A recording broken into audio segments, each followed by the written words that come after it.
Muy buenas tardes a todos, bienvenidos a esta segunda jornada del primer día de Entre Líneas. En nombre de la Subdirección de Investigación y Posgrado, de la Coordinación de Investigación e Innovación del Instituto Pedagógico de Caracas, le damos la más cordial bienvenida a este séptimo encuentro de experiencias investigativas de las unidades de investigación del IPC. Este año girando en torno a los temas relacionados con los avances y los desafíos ante la Agenda 2030. Bueno, vamos a pedirle a todos que mantengan sus micrófonos apagados a fin de no interrumpir los audios de los expositores. La dinámica que hemos planteado para esta sesión es que cada ponente tiene 15 minutos para su disertación. Invitamos a las personas a que vayan escribiendo por el chat sus preguntas, reflexiones o comentarios. Y una vez terminada la sesión, pues empezar con una jornada de preguntas eh, y reflexiones donde podemos interactuar con nuestros ponentes inmediatamente culminadas las ponencias. Muy bien. Bueno, entonces vamos a iniciar esta sesión que aglutina, que presenta investigaciones relacionadas con los objetivos, educación de calidad y los objetivos relacionados con paz, justicia e instituciones sólidas. Y abrimos la sesión con la ponencia a cargo de Leonardo Aguilar. Leonardo tiene un trabajo que titula Perfeccionismo en escolares, un estudio a partir de las entrevistas cognitivas. Leonardo es profesor de la Universidad Central de Venezuela en la Escuela de Psicología, es magíster en educación, mención educación superior por la Universidad Pedagógica Experimental Libertador en nuestro Instituto Pedagógico de Caracas. Leonardo, me voy a dejar de compartir para permitirte que tú puedas compartir. Tienes 15 minutos y bienvenido una vez más a esta tu casa, Entre Líneas. Muchas gracias, profe. Muy bien, voy a empezar a compartir entonces. Te vemos, te vemos. Excelente, gracias. Bueno, tal como lo dijo amablemente la presentadora, mi investigación se titula Perfeccionismo en escolares, un estudio a partir de entrevistas cognitivas. Bueno, el perfeccionismo es una variable sobre la que vengo trabajando hace algún tiempo y se define como una tendencia más o menos estable en las personas a tener expectativas altas y poco realistas, pues para uno mismo y a veces para los demás incluso. La internalización de esas expectativas se ha determinado que comienza en la niñez y ya desde esta edad se ha asociado a distintos problemas de salud mental. ¿Qué pasa? Que aunque el conocimiento sobre el perfeccionismo infanto-juvenil se está ampliando de manera constante, realmente las investigaciones cualitativas son muy escasas, ¿no? Y todavía más en Latinoamérica. De hecho, la única investigación con la que yo he dado de carácter cualitativo en el ámbito latinoamericano es una chilena que es de González y colaboradores del año 2017, que como ven en pantalla tuvo el objetivo de conocer las manifestaciones del perfeccionismo a la luz de la experiencia y los significados construidos por jóvenes académicamente talentosos. Salvo esa, yo no he logrado encontrar otra cualitativa y del ámbito latinoamericano. Entonces, pero ¿cuál es la razón de que nos interesemos por la investigación cualitativa, en este caso con el perfeccionismo? Bueno, tendría dos objetivos. Primero, que nos permite refinar, es decir, pulir en calidad las escalas que evalúan este constructo, es decir, se pueden diseñar de mejor manera, por ejemplo, los ítems, pero también clásicamente la investigación cualitativa se asocia a una investigación un poco más profunda del fenómeno, que es lo que se persigue pues en este caso. Entonces, el propósito de mi trabajo fue explorar el perfeccionismo en escolares caraqueños utilizando la técnica de las entrevistas cognitivas. La metodología, bueno, un estudio cualitativo, la técnica, evidentemente, las entrevistas cognitivas, con apoyo en una escala de perfeccionismo que la adapté yo en el pasado con una compañera. Y el procedimiento, bueno, fueron entrevistas que se realizaron de manera individual en una única sesión a los participantes. Y bueno, participaron acá 11 escolares de entre 11 y 13 años. Ellos cursaban lo que es el sexto grado de la educación primaria en dos instituciones, una de carácter público y una de carácter privado. Había tanto niños como niñas, ¿no? Ahí se puede ver más desglosado en la tabla que tienen en pantalla. Vamos ahora con los resultados, que es lo más importante. Primero, los elementos definitorios del perfeccionismo. ¿Qué consideran ellos perfeccionismo? Y vemos cómo se relaciona con la teoría. Por ejemplo, observamos que ellos hacen mención a la búsqueda de la excelencia. Dicen realizar las tareas lo mejor posible, dicen. Pero también hacen referencia a lo que se denomina en la literatura autoestima contingente. ¿Qué quiere decir esto? Bueno, que digamos de alguna manera la valía tiene que ver con los logros, ¿no? Entonces ahí dicen ellos, hacer algo que quede perfecto, dice, eso te sube la autoestima. También dicen que es importante tratar un poco de impresionar a los demás, ¿no? Dice que la profesora, o sea, la maestra, diga perfecto, dice, que los demás sepan que yo soy el mejor, ¿no? Eso se refiere un poco a lo que la literatura menciona como perfeccionismo socialmente prescrito.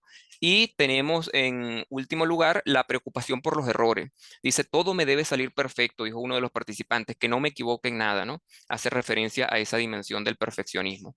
También hicieron referencia a algunos criterios de perfección, es decir, ¿qué consideran los niños que es perfecto? Bueno, parece que estos dos elementos, primero la exactitud, por ejemplo, dice que las cuentas te den bien, o sea, que no se equivoquen en las operaciones aritméticas. O hicieron referencia también a que cuando colorean, entonces que les quede bonito, que no se pasen de la línea. Y también la belleza, que las tareas queden bonitas, dijeron algunos de ellos, ¿ok? Hicieron referencia también al esfuerzo continuo, que es algo importante en el caso del perfeccionismo. Algunos ejemplos de estos verbatim son esforzarse para hacer bien las cosas, siempre querer hacerlo bien, dice que siempre lo hagas lo mejor que puedas, es decir, esta perseverancia en el darlo todo, es un poco a lo que ellos hicieron referencia. Esto guarda una curiosa coincidencia con lo que es la visión aristotélica sobre el perfeccionismo. Aristóteles fue uno de los filósofos que desde el punto de vista, claro está, filosófico, no psicológico, pues escribió de alguna manera sobre este rasgo de personalidad. Él dijo en algún momento, en algún tratado de los que él escribió, somos lo que hacemos repetidamente, la excelencia, dice, no es un acto, es un hábito. Y esto de alguna manera es curioso que perviva en el discurso de los niños. También hicieron referencia a que el perfeccionismo incluye como una especie de ánimo de competencia, ¿no? Dice, debe ser mejor que los demás, tienes que sobresalir. Otra nos dijo, quiero ser la mejor del colegio, por ejemplo, estar más preparada que los demás, que yo saque las mejores notas, que nadie me pueda superar. Entonces parece que hay, ¿no? Que el perfeccionismo entraña ya desde la niñez un sentido de competencia con los demás, claro está. También hicieron referencia a lo que son las reacciones ante el fracaso, es decir, cuando a los perfeccionistas no les salen las cosas suficientemente bien, ¿no? De acuerdo a sus criterios, entonces experimentan unas reacciones típicamente negativas ante las fallas o el fracaso. ¿Cuáles son estas reacciones negativas? Bueno, por ejemplo, la tristeza. Muchos hicieron referencia, bueno, cuando te sale algo mal, pues te sientes decepcionado, te sientes decaído, te sientes incluso menos que los demás, dijo uno, sientes que no vales nada. Es como que tuvieras una barrera en tu mente, aclaraban algunos de ellos cuando se les pedía digamos, detallar un poco cómo se sentía para ellos estar deprimido. También hicieron referencia a la rumia, ¿no? A la rumiación, el hecho de tener, pues, pensamientos dando y dando vueltas en la cabeza. Entonces dicen, piensas, no lo volvería a hacer mal, pero de manera repetitiva, ¿no? O quedas como pensando, debí esforzarme más para ganar. También, pues, pueden llegar a molestarse, a sentir rabia, ¿no? Te da rabia la derrota, dicen algunos de ellos, me enojo, hago bulla, ando como bravo con todo el mundo, dicen algunos de ellos, te pone furioso que algo no te salga bien. E incluso pueden llegar a insultarse a sí mismos. Esto es muy curioso porque muchas de las maestras, por ejemplo, con las que yo hablaba, como que no creían, quizás por una visión un poco angelical de los niños, un poco pues tradicionalmente asociada a la infancia, ¿no? A la candidez de la infancia, pues no se pensaba que un niño pues puede insultarse a sí mismo cuando las cosas le salen mal, pero la verdad es que no, que sí lo hacen. Entonces pueden decir, aquí hay unos ejemplos, eres un tonto, no te sale nada bien, algunos incluso más fuertes, si eres estúpido, mongólico, retrasado, me odio, yo no puedo lograr nada en la vida, o sea, como pueden ver son insultos pues de cierta importancia, ¿no? Cuando evaluamos los ámbitos de expresión del perfeccionismo, aquí pues las opiniones se dividieron. Algunos de los niños pensaban que el perfeccionista tiene que destacar en muchas áreas, ¿no? Entonces tiene que ser bueno en todo. Pero otros pues dicen que bastaba con que destacaras en un ámbito, perdón, particular. Por ejemplo, el mejor, pero en algo que te propongas específicamente. La mayoría, por supuesto, de los comentarios que los niños hicieron estuvieron contextualizados al medio académico y eso no es raro porque, digamos, es un medio que ellos frecuentan constantemente, es la escuela, entonces es un ámbito donde se digamos, tiene lugar en la expresión del perfeccionismo. Claro está, si alguno de ellos hiciera algún deporte, pues seguramente se hubiesen referido a esos ámbitos, pero el que predominó fue el medio académico. Entonces hablan de calificaciones, hablan de ser un buen estudiante, de ser bueno en las distintas asignaturas o áreas del conocimiento como matemática, como lengua, etcétera, ¿no? También resultó curioso que para muchos de ellos el perfeccionismo va más allá de estas áreas. De hecho, tiene que ver con, digamos que incluso con otras virtudes, que pudiéramos decir ya virtudes de vida, ¿no? Como por ejemplo la conducta no disruptiva, ¿no? Entonces, bueno, para ser perfeccionista quizás también hay que portarse bien, no hablar tanto en clase, pero también tener buenos modales, ¿no? Decía una niña, ser la más educada. Otros incluso lo asociaban con, por ejemplo, el elemento de ser solidario, ¿no? Entonces ofrecer la ayuda a los demás, pero también con tener como valor personal, ¿no? El coraje, valentía. Uno de ellos hizo referencia a enfrentar nuestros miedos. Y algunas de las entrevistadas, recuerdo claramente que eran estudiantes de un colegio privado católico, y quizás de allí la respuesta, hicieron referencia a, digamos, actuar sin cometer pecados, ¿no? Es curioso porque también en la literatura se habla de un perfeccionismo religioso, ¿no? Pero ya eso excede el ámbito de esta ponencia. Una diferencia por sexo que noté es que los chicos hacían en su discurso mucha referencia al ámbito deportivo. Claro, porque los muchachos, digamos, en nuestra cultura, en nuestra sociedad, pues se les enseña que deben destacar sobre todo la virilidad, ¿no? En el ámbito deportivo. Vean cómo esto está presente incluso desde la niñez. Hacen referencia, bueno, jugar fútbol como los mejores, Messi, Neymar, jugar béisbol como los grandes ligas. En cambio, la chica, fíjense ustedes qué curiosa diferencia, cómo desde niña, ¿no? Empiezan las niñas a introyectar un poco, digamos, los modelos de belleza que a su alrededor están, ¿no?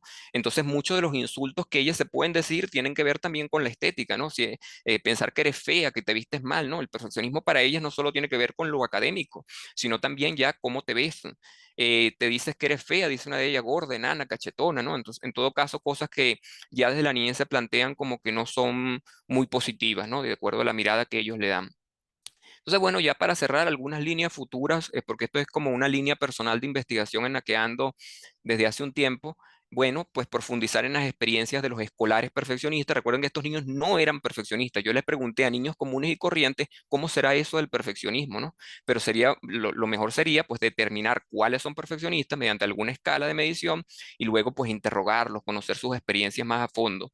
Y en ese sentido pues sería muy interesante comprender sus percepciones de estos niños perfeccionistas sobre el papel que los padres y los adultos significativos, tutores, profesores, entrenadores deportivos, etcétera, tienen en el proceso de generación del perfeccionismo, que es un poco sobre eso lo que los alerta la literatura.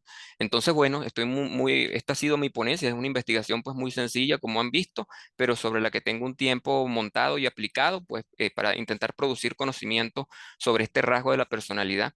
Aprovecho de darle las gracias una vez más a la organización de este evento, a la moderadora por tan amable presentación, aunque me puso una maestría además, yo no soy magíster todavía, pero la maestría en educación me la agregó, pero no, aún no. Aunque el próximo año quizás ingreso. Muchísimas gracias a todos y bueno, presto a escuchar sus preguntas y también a escuchar las participaciones de los demás compañeros. Muchísimas gracias. Déjeme dejar de compartir. Déjeme Muchísimas ver. gracias, Leonardo, por este trabajo que tú dices que es simple, pero realmente es muy interesante aquí haciéndome preguntas y al igual que deben estar el resto de nuestra audiencia, les invitamos a que, por favor, para que no se nos olvide nada, hagan sus comentarios o sus preguntas a través del chat y así inmediatamente que terminemos la sesión de ponencia, pues abrimos ese espacio para la discusión. Realmente un trabajo muy interesante y que nosotros como docentes pues tenemos que revisar y atender, ¿no? Esta visión, estas condiciones actuales. Bueno, vamos a seguir en esta orden de participación con la ponencia de la doctora Robimar Serrano, que está también en sala. Profe, ¿usted va a pasar sus diapos o se las proyecto? Ya está Sí, atendiendo para hacer su presentación.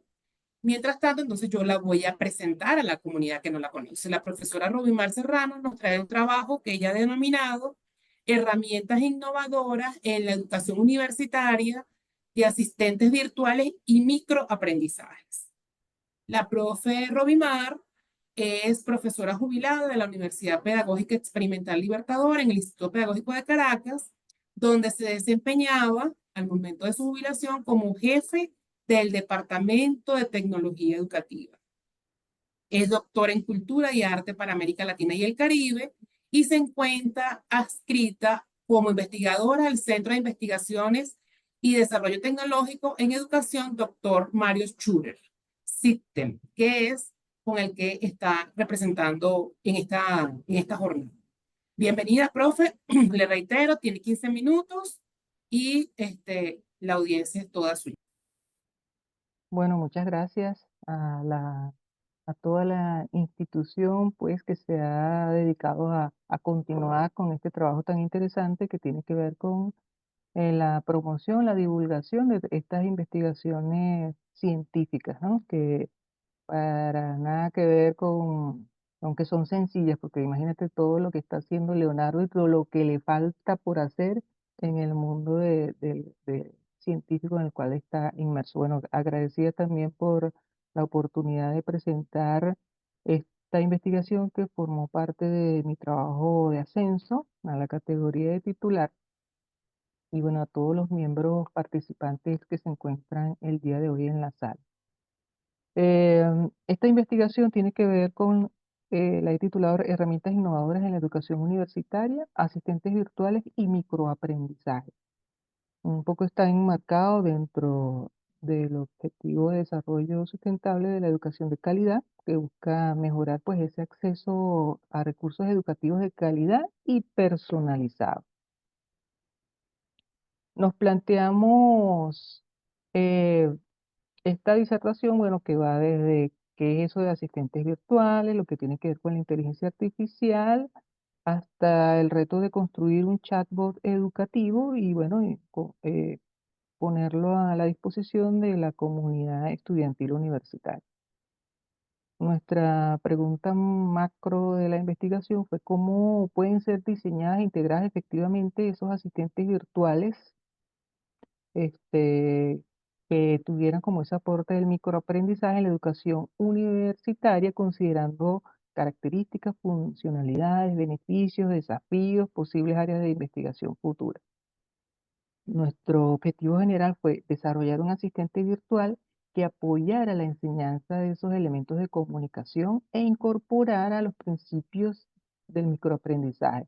Entre los objetivos específicos iban desde identificar esas características claves de los asistentes virtuales hasta el diseño y la evaluación.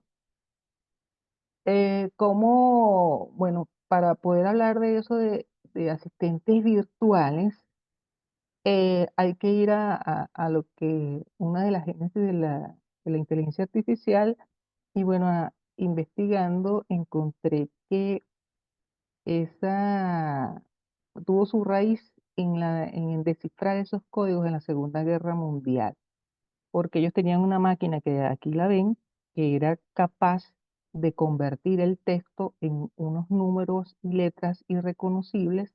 Entonces, en la época de la Segunda Guerra Mundial, este señor, Marian Rejewski, polaco, lo contrataron para que descifrara esos códigos.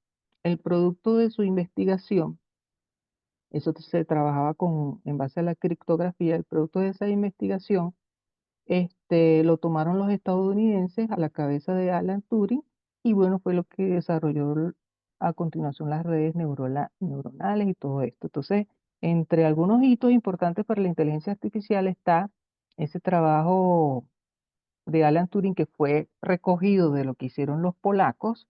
Entonces propuso una idea de una máquina universal, este, aplicando como ciertos principios que después se fueron incorporando y desarrollando. Por ejemplo, en el año 66, el primer chatbot que se creó fue llamado Elisa, y esta Elisa era encargada de fungir como un psicólogo, ¿ok? Entonces mucha gente le hacía preguntas y ella trataba de responder.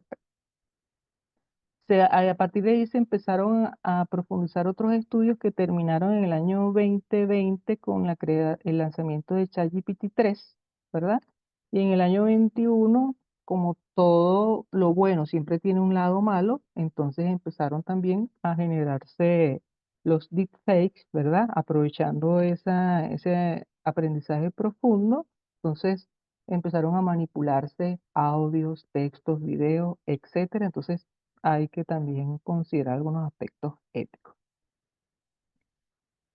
En función a ese advenimiento de esas cuestiones que no deberían ser, pues la UNESCO se ha pronunciado y ha creado ciertos marcos regulatorios, ¿verdad? Entonces propone, en principio, crear como ciertas agencias reguladoras, ¿verdad? Que deben estar en todas las instituciones, sobre todo, por ejemplo, en nuestro campo, en el campo de la educación, pues nosotros deberíamos tener dentro del Pedagógico de Caracas, pues esa que ya la tenemos, esa plataforma para poder prevenir este tipo de cuestiones.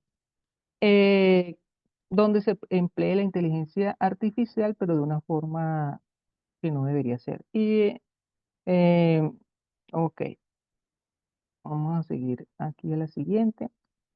¿Cómo encontré yo el mundo de los chatbots? A través de esas comunidades de aprendizaje, una red académica titulada Verano TIC, que inició en el año 2012 y donde yo tuve la oportunidad de hacer unos cursos en octubre de 2023 sobre el diseño de chatbots.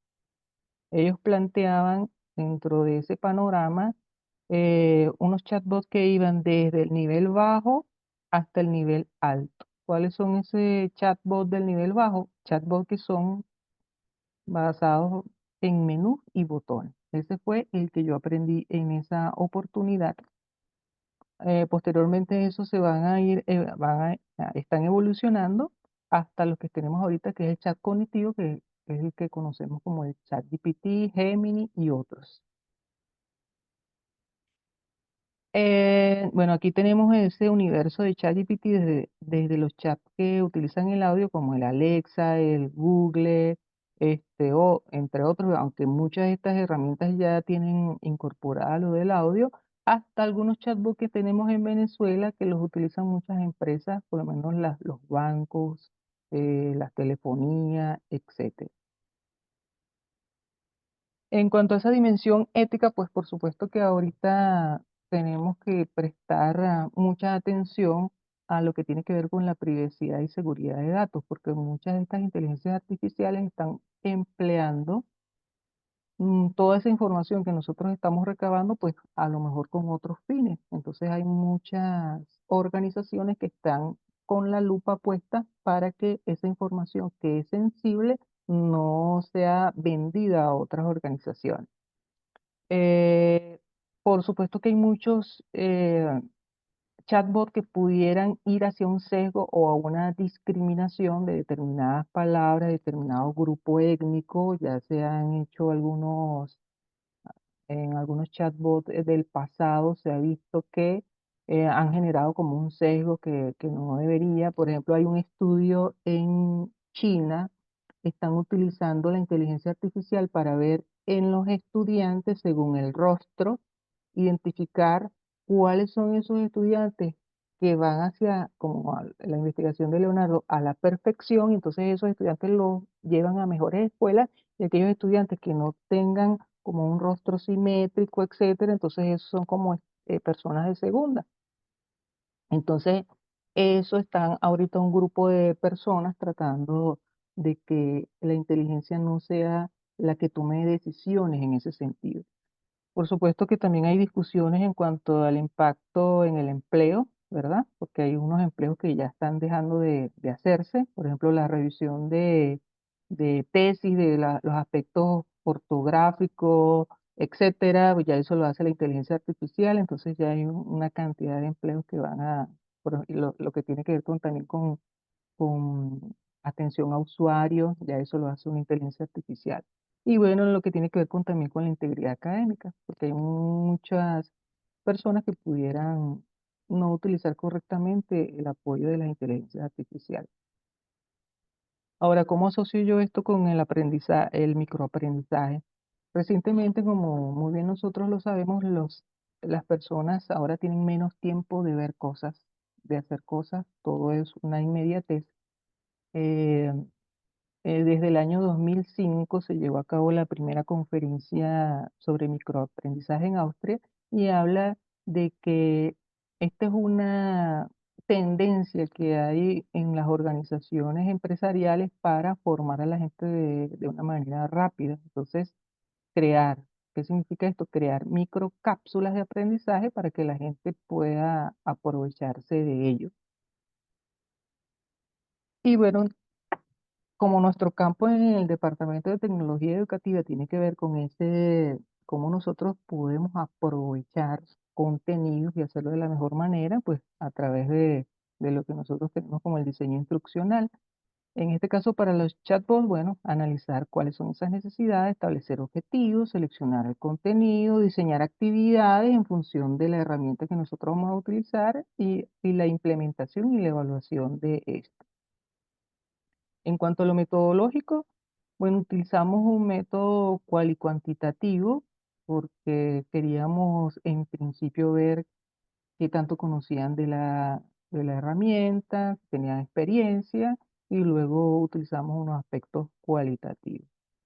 Trabajamos con dos cursos, uno de estrategia y recursos instruccionales y otro denominado cultura digital, en total 24 personas donde le aplicamos cuestionario y realizamos grupos focales. Se construyó el chatbot con un tema específico de ambas asignaturas vinculado con la comunicación y empleamos para ello Telegram. Y para diseñar el chatbot utilizamos Zenpulse. En cuanto a a la construcción del chatbot utilizamos, primero realizamos un storyboard que fue donde construimos todos esos conceptos que requería el chatbot. Empleamos colores para determinar cuál era la primera etapa, y ese chatbot iba a tener 4 etapas de conocimiento. Luego utilizamos la herramienta Zenpulse para colocar allí todas esas ventanitas o botones que iba a requerir el chatbot. Es una interfaz muy fácil. Usamos la versión en principio de prueba que es gratis. Luego, después que lo teníamos en uso, ahorita si se entra en ese chatbot, está la opción de menú y botones. Pero en un momento, hace 3 meses, pagamos la suscripción de $10 y le incorporamos el chat GPT-4. Hicimos esas experiencias, fue bastante interesante, pero todavía estamos en estudio de eso. El chatbot lo consiguen en Telegram, está activo, comunicación pedagógica, es PisoBot y sigue una serie de pasos paulatinos con varias etapas. ¿Ok? Fue bastante interesante de hacer. Entonces, ¿qué encontramos allí? Eh, de los 24 estudiantes, solo 22 interactuaron con el chatbot. ¿Ok? Entonces, hay algunos elementos a discutir sobre la brecha digital, la implementación de esas soluciones inclusivas y cómo garantizar una experiencia educativa equitativa. Entonces, son elementos que nosotros deberíamos considerar. En cuanto si se estaba familiarizado con el uso de esta herramienta, la mayoría señaló que no, que es esta porción de color rojo. Eh, ok, aquí estoy, o me fui, me quedé como paralizada, no. Ok, voy a continuar aquí. Creo que se me escucha el audio, pero en la computadora se me quedó un poquito paralizada, pero bueno, vamos a seguir. En cuanto al uso de la intervención del chatbot, generalmente este tipo de tecnología se emplea en breves periodos de tiempo Y los estudiantes señalan que emplearon entre 5 y 10 minutos para consumir cada cápsula de aprendizaje. Y eso va consono con lo que indican los teóricos de que esas cápsulas de aprendizaje se consumen entre pocos segundos y 15 minutos. Prueba de ello es la información que podemos encontrar en otras redes sociales vinculadas con lo, el procesamiento, por ejemplo, de videos, de textos cortos y de otro tipo de cosas. Aunque aquí creo que no se está viendo en la presentación, profe, ¿me confirma? No, profe, no se está viendo la presentación y ya transcurrió el tiempo. Tiene que intente cerrar la idea para que Ajá, vamos conozcamos a, el trabajo ok, y así de pronto le da chance de que se mejore la conexión. sí. Bueno, para finalizar, nosotros vamos a destacar que este tipo de tecnología podemos incorporarla dentro de nuestros contextos universitarios.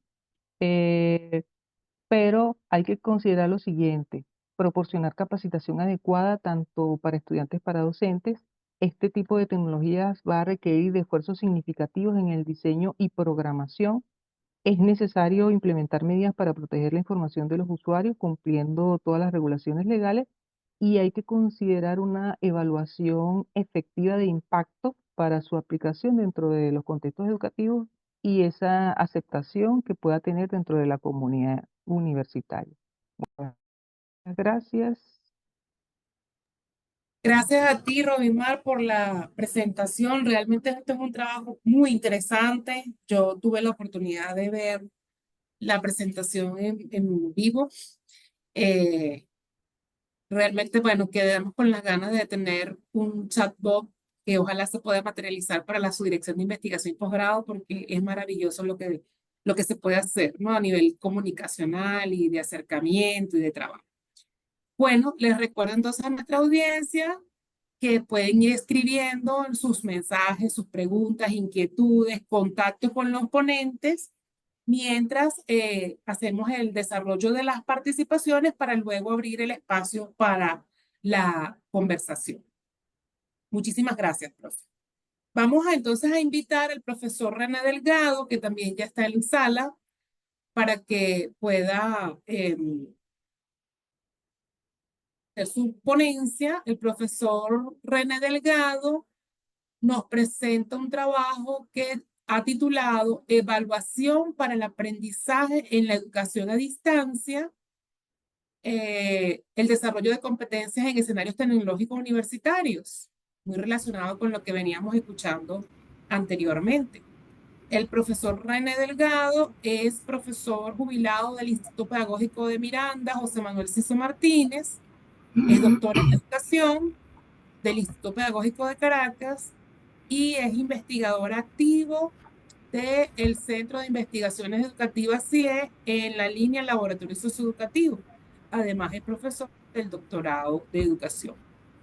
Bienvenido, profesor René. Le reitero entonces que tenemos 15 minutos para su disertación y a la audiencia, pues, sus comentarios a través del chat y luego las revisitamos todos en la discusión.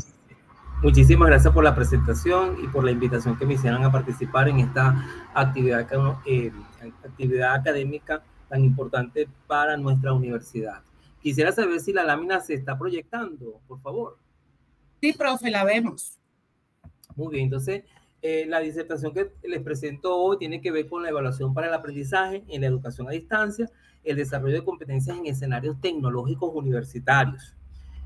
Hay mucha preocupación hoy en día porque los docentes están evaluando de manera tradicional a través de este medio, el medio virtual, y no importando si hacen procesos de realimentación o no sobre el aprendizaje, pero que además de ello estamos utilizando inclusive técnicas muy básicas, técnicas como pruebas escritas en algunos casos, y en otros estamos utilizando simplemente la rúbrica como un instrumento genérico, y para todo tipo de actividad sencillamente proponemos una rúbrica, y la rúbrica es un tipo de instrumento destinado para ciertos tipos de aprendizaje, y eso es importantísimo que entremos en conciencia en cuanto al uso de ciertas técnicas e instrumentos de acuerdo a las actividades que se están proponiendo. Pero es que además de ello, cuando revisamos, por ejemplo, los planes de evaluación, estos planes de evaluación carecen de coherencia evaluativa, en el sentido de que tanto las competencias como los criterios evaluativos, los niveles de desempeño o las estrategias de evaluación no se corresponden.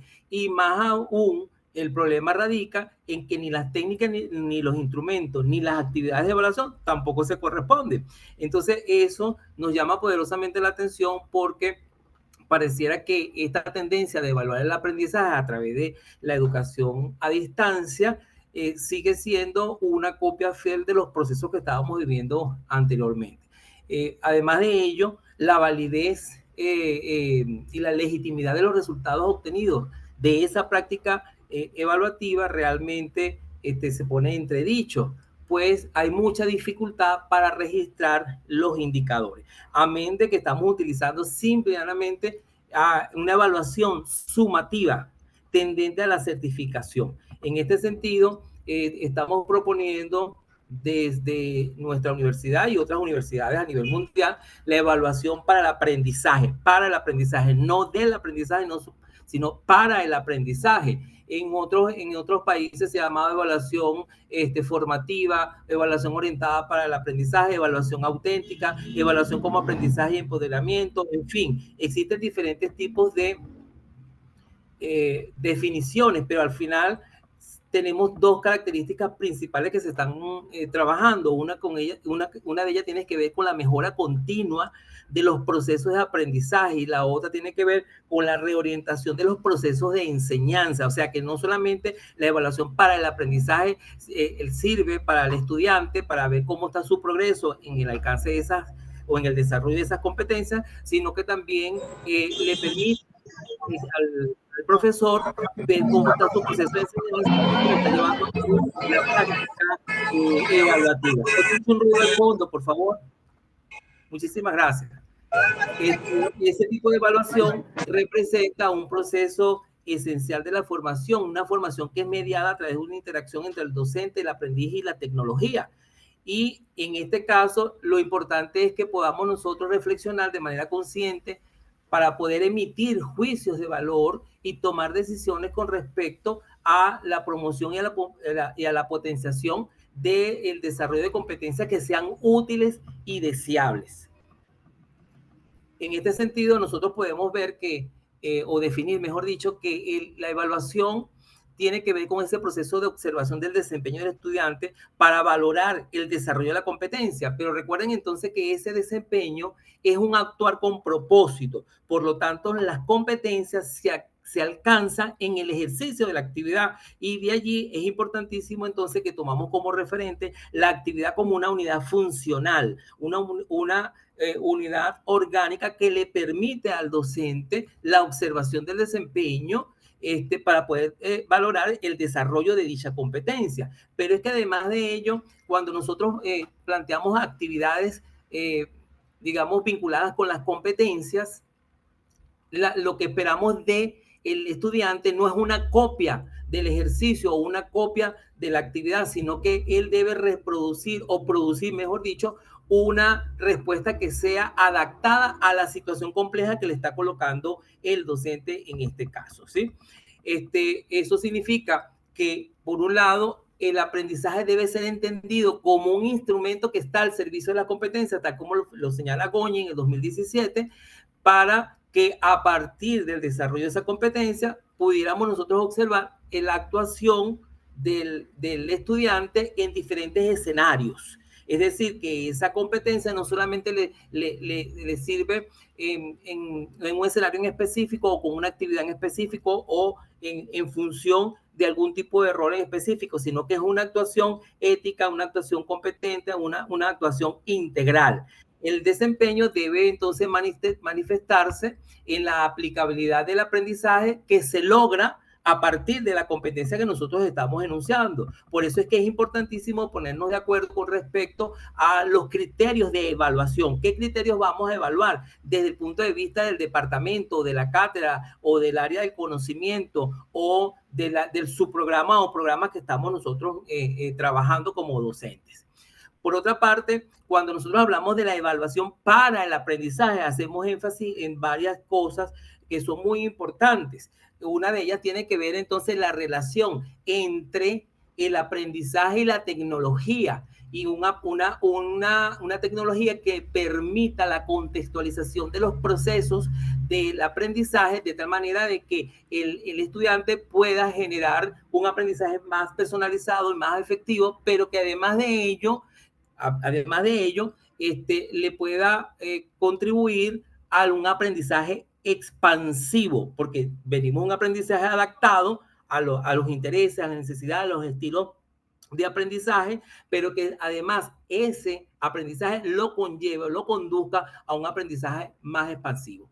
Lo otro es que las tecnologías se deben integrar a la evaluación y la evaluación a las tecnologías. No solamente tiene que ver con el uso de una técnica particular o de un instrumento, sino que es un sistema completo que hay que considerar, un sistema de evaluación que realmente pueda enriquecer la práctica y el mismo proceso evaluativo a través de la tecnología. Y la última, el último aspecto que es bien importante es que la evaluación debe servir para realimentar el aprendizaje y a su vez debe permitir que el estudiante genere procesos de autorregulación, que él mismo regule su aprendizaje sobre la base de lo que está proponiendo el docente. Entonces, esta triada de enseñanza, evaluación y del aprendizaje en función de la mediación tecnológica que nosotros estamos proponiendo debe estar alineada de manera constructiva. ¿Qué significa eso? Que los métodos de enseñanza, los sistemas de evaluación deben estar respondiendo a unas necesidades y unos intereses por parte del educando, y debemos saber cuáles son sus estilos de aprendizaje. Por lo tanto, aquí la evaluación diagnóstica cobra una importancia bien significativa, pero es que además de ella, los medios tecnológicos deben permitir que ese proceso de alineamiento constructivo se lleve de la mejor manera posible. Y observamos con mucha preocupación que solamente se hace énfasis a ciertas actividades y a ciertas técnicas o instrumentos sin considerar la batería de técnicas o de instrumentos que la misma evaluación está proponiendo de hace un tiempo atrás. En este sentido, les decía que la evaluación diagnóstica cobra un significado muy importante, pero ahorita digamos que para la evaluación dirigida a la orientación del aprendizaje o para el aprendizaje o la evaluación formativa, debemos hacer énfasis en ese proceso formativo, en ese proceso que se da con el estudiante a través de la tecnología y el mismo docente haciendo énfasis en la reflexión del desempeño, en la realimentación permanente y continua, en la autorregulación y en lo que yo estoy llamando ahorita corregulación. Eso es importantísimo considerarlo dentro de lo que es la evaluación formativa y no dar mucho énfasis a la evaluación acumulada, a la evaluación de resultado final o esa calificación final que se le coloca al estudiante, sino que el docente debe dirigirse más hacia una evaluación formativa que a través de formas de participación de evaluación, como son la autoevaluación, la coevaluación, la heteroevaluación y claro está la evaluación del docente, pueda generar un proceso de realimentación al estudiante para que él pueda hacer la autorregulación requerida en un momento determinado. Esta evaluación formativa permite entonces un proceso valorativo que implica comunicación, interacción, realimentación y autorregulación, así como lo señalaba Barberá en el 2006. Ahora bien, aquí lo más importante es que el docente utilice una variedad de estrategias evaluativas que se realicen en el mayor número de áreas posible, en la mayor cantidad, momentos y escenarios diferenciados, de tal manera que el aprendizaje, el estudiante lo puede aplicar en diferentes momentos, en diferentes escenarios, en diferentes oportunidades. Pero además de ello, el docente debe utilizar una batería de instrumentos o una variedad de instrumentos que permita valorar el progreso del estudiante, pero que además le permita también realimentar el proceso, esa realimentación constructiva para que el estudiante pueda mejorar, no solamente desde el punto de vista de las contribuciones que él pudiera tener y las evidencias, sino que también pueda a partir de allí mejorar otras actuaciones que tenga que ver con la competencia que se está desarrollando. Además de ello, que ese proceso de realimentación le permite al docente mejorar la enseñanza y su misma práctica de evaluación. La interacción y la comunicación permanente de esos resultados parciales que se van acumulando en el tiempo, pues permite esa mejora progresiva siempre y cuando se den las ayudas contextualizadas requeridas a través del medio tecnológico, pero que también se vayan haciendo los ajustes continuos que contribuyan a esa autorregulación, y esos ajustes continuos se promocionan desde la evaluación. Se desarrollan desde la evaluación. Entonces, la evaluación debe ser una evaluación formativa, una evaluación que le permita entonces al docente revisar su práctica de enseñanza, su práctica de evaluación, pero además le contribuya con los estudiantes a alcanzar ese proceso de autorregulación que se requiere para generar o desarrollar la competencia. En síntesis, entonces, el desarrollo de la competencia en escenarios tecnológicos universitarios es posible si se emplea entonces esa evaluación para el aprendizaje, donde el docente haga énfasis en una evaluación formativa y usando diferentes formas de participación, como les dije anteriormente, que contribuyan con estos procesos de autorregulación para la consecución de los fines educativos o los propósitos u objetivos que estén planteados en los diferentes diseños curriculares. Bueno, muchísimas gracias por escuchar. Gracias a usted, profe, por la presentación de su trabajo, muy interesante por demás. Ya hay algunos comentarios en el chat sobre su trabajo, pero los vamos a retomar inmediatamente que terminemos con la sesión de ponencias. Muchas gracias por la invitación. Sí, un gusto siempre. Seguidamente vamos a escuchar a Fanny Magdalena Cortés en compañía de Juan José Obando. La vi por aquí. Fanny, nosotros, tú vas a presentar, nos mandaste tu presentación, no la recuerdo acá. ¿Vas a compartir tú misma tu pantalla? Sí, no la tenemos aquí. Aquí estoy. Buenas tardes. Muy Estoy bien. tratando de ubicar el micrófono y la cámara nada más y ya vamos a empezar. Mientras tanto, te voy presentando a la audiencia que nos acompaña esta tarde y a la que le recordamos entonces que pueden seguir con la dinámica que hemos hecho hasta ahora de colocar sus comentarios en el chat para luego retomar las preguntas. Bien. Sí. Bueno, muy buenas tardes, pues muy Buenas tardes. contenta. Vamos a presentarte un momentico para que te conozcan. Ay, La profesora Fanny Cortés es miembro del personal docente de la Unidad Educativa La Paz en Ecuador en el nivel de educación inicial. Es magíster en educación, mención proceso de aprendizaje en la Universidad Católica Andrés Bello y tiene también una maestría en educación inicial.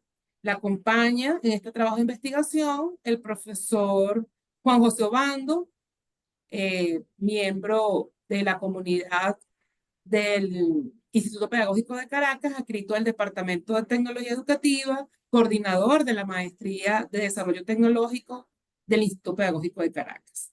El trabajo que ellos nos traen esta tarde se llama Estrategias de aprendizaje basada en la estimulación de la conciencia fonológica para la iniciación a la lectura en los estudiantes de educación inicial. Fanny, bienvenida, tienes 15 minutos. Cuando te falten 3 minutos te pongo un relojito y enciendo mi cámara.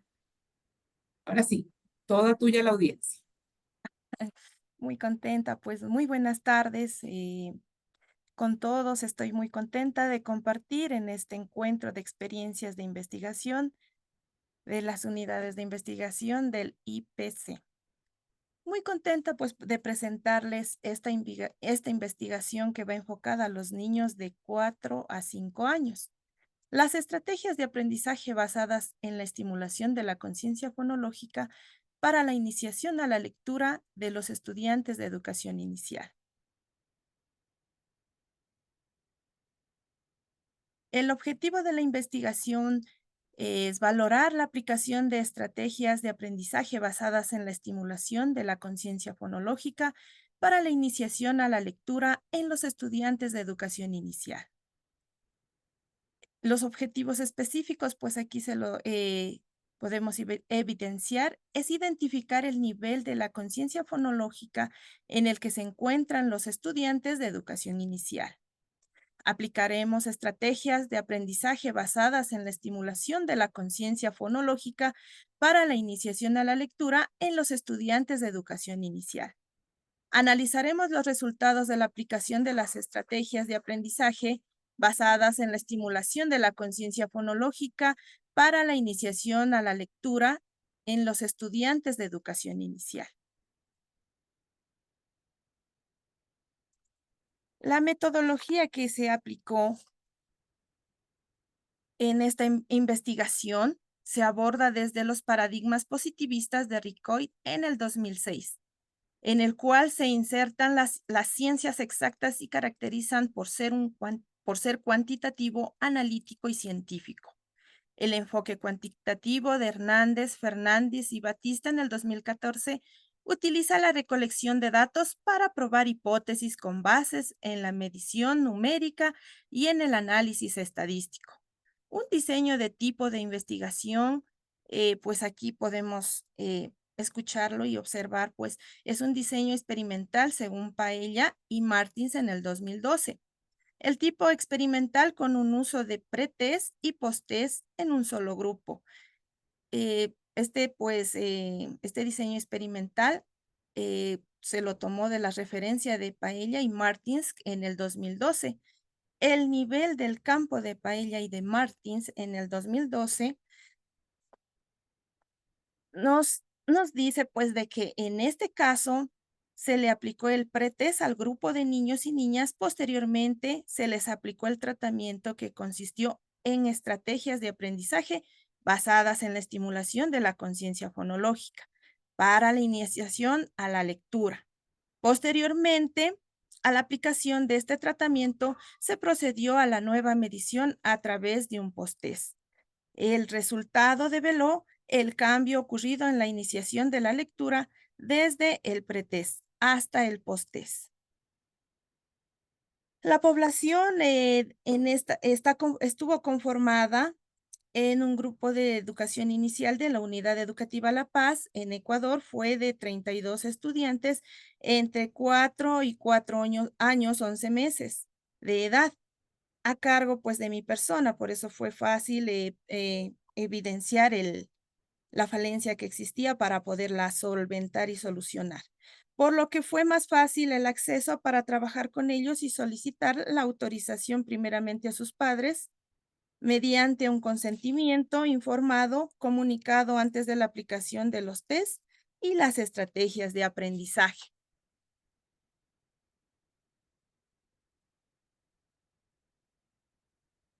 La muestra, pues el muestreo fue no probabilístico de tipo intencional, que pues esto es cuando el investigador establece previamente los criterios para seleccionar las unidades de análisis. Pues en este caso, la muestra estuvo conformada por 18 niños y niñas, los cuales fueron seleccionados de acuerdo a los siguientes criterios para la selección. Pertenecer pues al grupo de educación inicial 2, tener entre 4 y 4 años 11 meses de edad cronológica.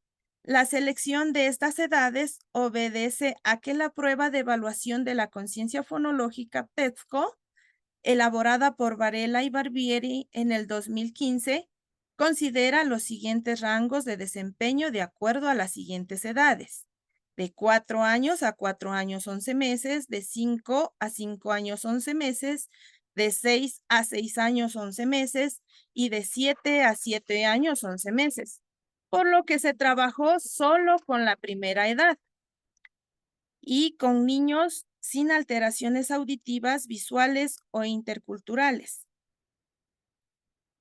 Pues el sistema de variables La variable independiente fue una estrategia de aprendizaje definida como aquella centrada en el estudiante que tiene como objetivo incentivar la capacidad para resolver los problemas, la comprensión de ciertas actividades y la capacidad propia para manejar la incorporación de información, entre otras, según Díaz en el 2010. La aplicación, pues, de la prueba piloto a un grupo de 4 años pertenecientes al paralelo B se, se comprobó aquí su finalidad utilizando, pues, el método del coeficiente alfa de Cambridge, que fue un instrumento muy confiable del 80% según pues, lo requerido.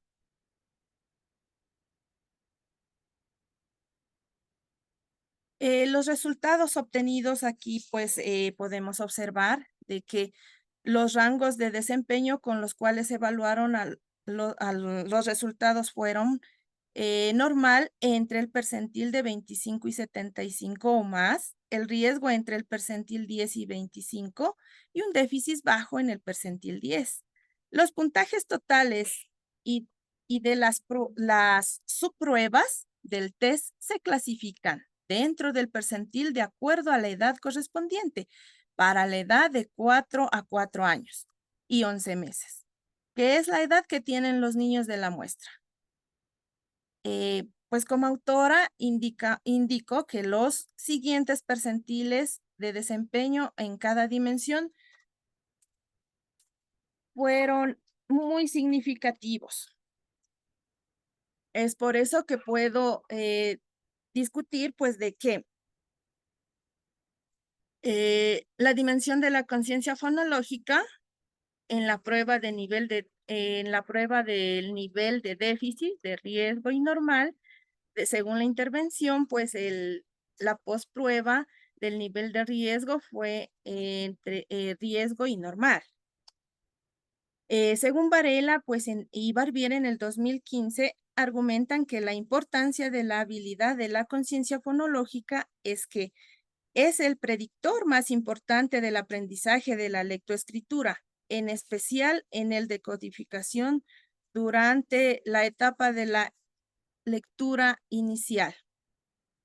Es fundamental determinar el nivel del conocimiento fonológico de un niño para poder intervenir de manera oportuna, minimizando el impacto negativo que puede tener sobre el aprendizaje del lenguaje escrito.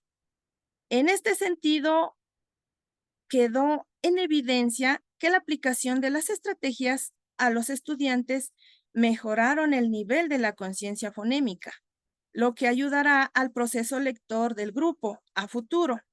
Las actividades trabajadas pues también ayudaron al desarrollo de la conciencia para facilitar el proceso lector y escritor. Según los aportes de Lorenz en el 2021, indican que en el primer descubrimiento que un niño realiza en su camino hacia la comprensión del principio alfabético es la comprensión de las palabras que tienen partes y sonidos.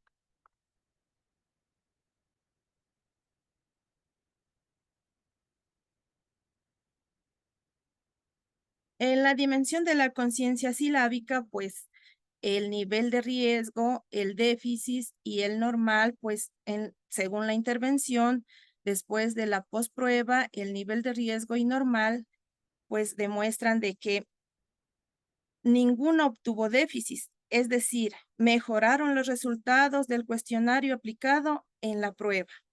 Indicaron que los estudiantes estaban entre el nivel normal, abajo, en la conciencia silábica. La conciencia silábica, en opinión de mi persona, pues en este caso, de esta intervención, de esta investigación, es que la que va a marcar el punto de partida para que el niño se inicie en el proceso de la lectura. Si el docente desconoce esta estrategia y actividades que le permitan diferenciar al estudiante con cada una de las partes que compone una palabra, el proceso de iniciación en la lectura será más fácil para él, lo que podría llevarlo a ver Este inicio con desagrado y desmotivación. Sin duda se muestra una mejoría, dando que ningún sujeto fue ubicado en el nivel de riesgo. La conciencia silábica es la habilidad para separar en partes, identificar o manejar las sílabas que conforman una palabra. Es el nivel más simple, así lo afirma De la Calle y Aguilar y Navarro en el 2016. El proceso de la conciencia fonémica comienza con la conciencia silábica, de percepción, de rimas y descomposición de las palabras. En la etapa infantil, hasta culminar el control de habilidades fonémicas una vez que los niños aprendan a leer y a escribir.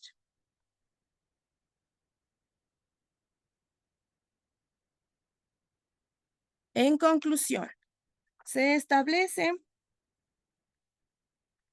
que el objetivo 1 identifica el nivel de la conciencia fonológica en el que se encuentran los estudiantes de educación inicial.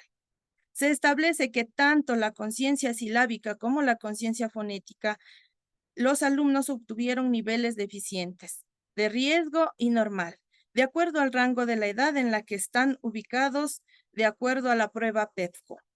El objetivo 2, pues, es aplicar las estrategias de aprendizaje basadas en la estimulación de la conciencia fonológica para la iniciación en la lectura en los estudiantes de educación inicial.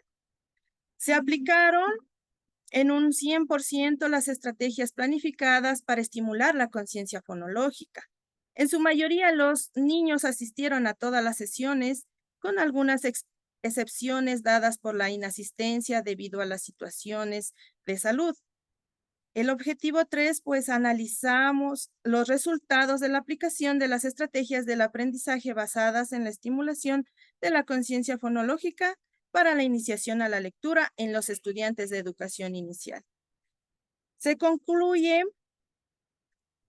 que los niveles de conciencia silábica y fonética mejoraron y se obtuvieron las diferencias estadísticamente significativas.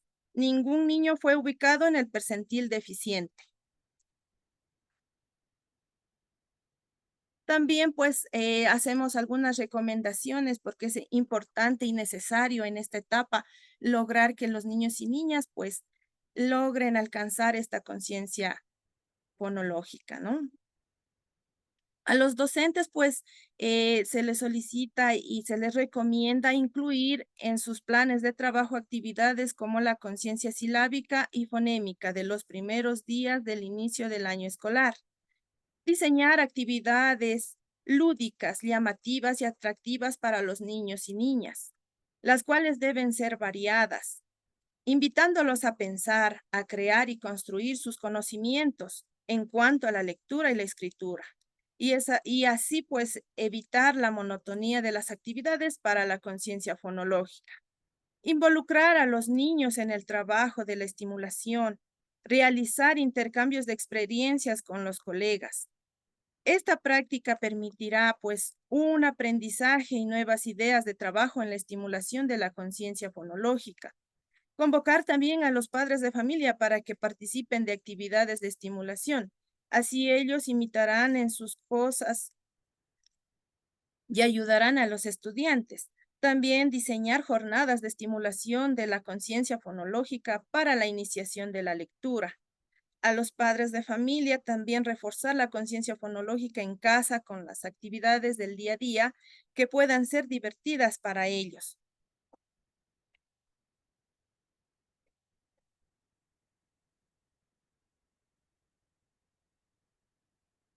Y bueno, pues aquí una pequeña reflexión sobre nuestra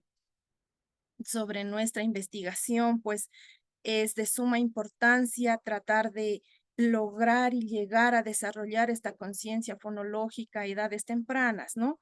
La conciencia fonológica es una habilidad de reconocer y manipular los sonidos que conforman las palabras. Desarrollar esta habilidad en los niños de educación inicial es fundamental para sentar las bases de una buena comprensión lectora en el futuro. Es importante que los educadores y educadoras trabajen en actividades que fomenten la identificación y la separación de los sonidos, así como la relación entre sonidos y letras.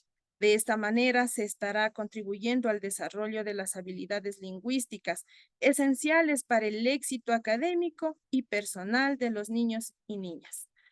Muchas gracias por prestarme su atención y su tiempo para poderles compartir esta estrategia, esta investigación que es fundamental para los niños de educación inicial y es una guía para nosotros como docentes poder llegar a convertir estas habilidades, pues estas destrezas en habilidades, que ese es el trabajo fundamental. Muchas gracias.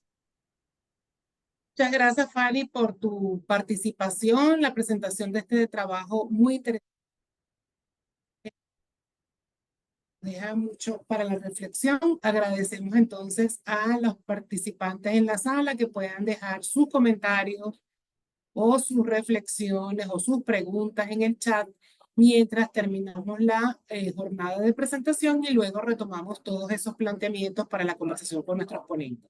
Te vamos a pedir que por favor dejes de compartir para darle la oportunidad de participar a Jordelis Romero. Jordeli, tenemos tu presentación acá, pero no sé si quieres que te la compartamos nosotros o quieres hacerlo por ti misma. Mientras yo te presento. Buenas Buenas noches. tardes, bienvenida, buenas noches. Bueno, me gustaría emitirla. Yo estoy desde mi teléfono, pero creo que sí podría hacerlo desde aquí. Perfecto, está muy bien. Entonces, mientras tú compartes la primera diapositiva, yo te voy a presentar a la audiencia para que te conozca.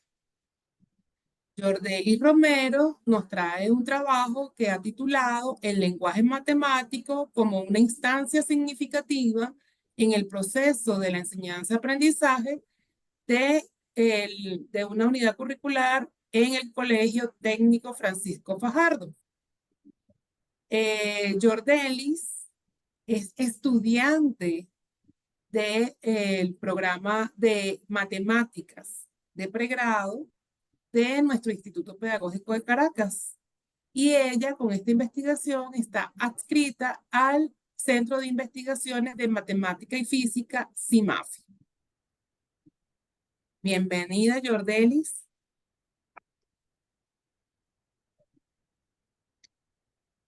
Disculpe, no me deja compartir. ¿Sí puede compartirla a usted, por favor? Sí, cómo no. Ya lo hacemos. Desde los teléfonos es un poco más complicado, pero ya lo vamos a resolver. ¿La pueden ver allí, por favor? ¿Me indican? Sí, listo. Excelente. Entonces, bueno, a todos le damos la bienvenida entonces a Jordelis Romero. Muchas gracias por la oportunidad. Yo voy a presentar mi pequeño trabajo de investigación que se realizó con las diversas investigaciones y prácticas profesionales, el cual se titula El lenguaje matemático como una instancia significativa en el proceso de la enseñanza-aprendizaje de esta unidad curricular en el Colegio Técnico Francisco Fajardo. ¿Ok?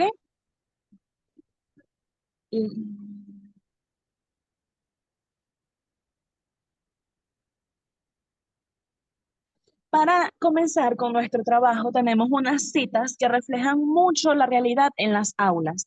Tenemos a Ledesma, que nos afirma que los estudiantes le dan al estudio de la matemática un escaso valor formativo y por lo tanto se observa un rechazo frecuente del alumno hacia esta materia.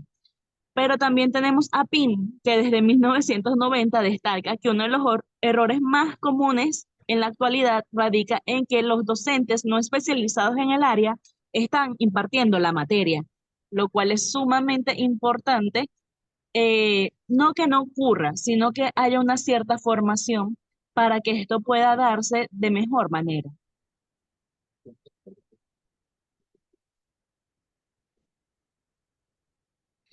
Precisamente, esto nos está generando una situación problemática actualmente en Venezuela, en donde muchos docentes que no son especializados, e incluso no docentes, se encuentran impartiendo estas materias.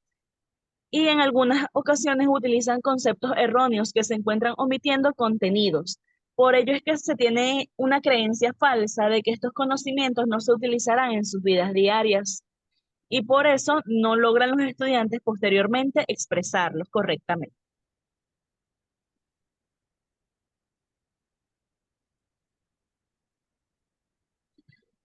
De esta situación problemática desprendemos las siguientes interrogantes, que son cómo el uso del lenguaje matemático por parte de los docentes, cómo es el uso del lenguaje matemático por parte de los docentes en este colegio. ¿Cuál sería la importancia que realmente tiene el lenguaje matemático en el aprendizaje de la misma? ¿Y qué estrategias podrían utilizarse para mejorar el uso del lenguaje matemático?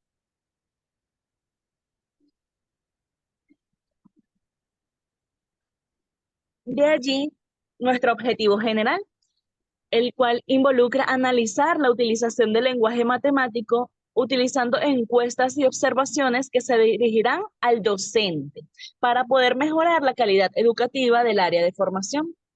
Con ellos los objetivos específicos donde diagnosticaremos la utilización del lenguaje matemático. Mostraremos cuál es la importancia de este lenguaje en el aprendizaje e indicaremos algunas estrategias que podrían utilizarse para mejorar el uso del lenguaje matemático.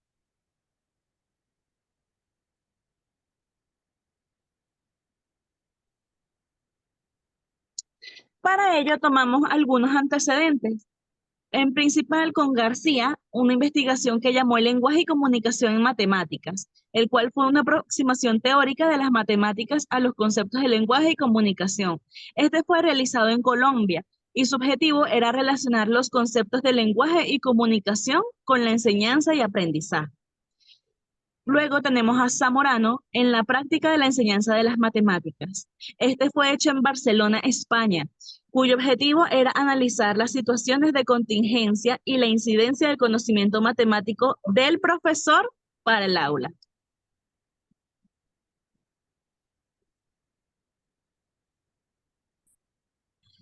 Como teoría, entonces tomamos la importancia del lenguaje, el conocer qué es el lenguaje, nuestra comunicación, todos los elementos que intervienen para que una comunicación pueda ser efectiva. Necesitamos conocer el lenguaje matemático que para Gallego Vadillo en 1996 expresa a los distintos lenguajes científicos de una cierta manera. Para las ciencias experimentales se apartan casi radicalmente del lenguaje del saber cotidiano, significando que muchas veces los conceptos son distintos a las nociones comunes de las personas. Como por ejemplo, cuando hablamos de una raíz cuadrada en matemática, ya no nos estamos refiriendo a lo mismo como podría ser la raíz de un árbol. Y por último, el vocabulario, que el vocabulario es propio también de cada lenguaje y de cada código, pero es importante saber que está involucrado en este proceso.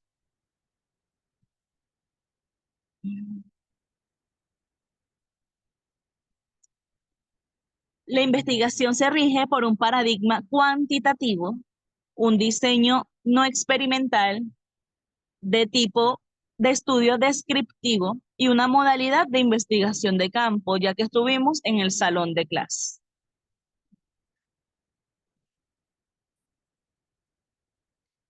Ahora, a pesar de que tenemos que hablar de muestra, realmente en esta investigación nos vimos sesgados en el colegio donde tuvimos la oportunidad de investigar, debido a que la investigación se centra en los docentes y su ejercicio.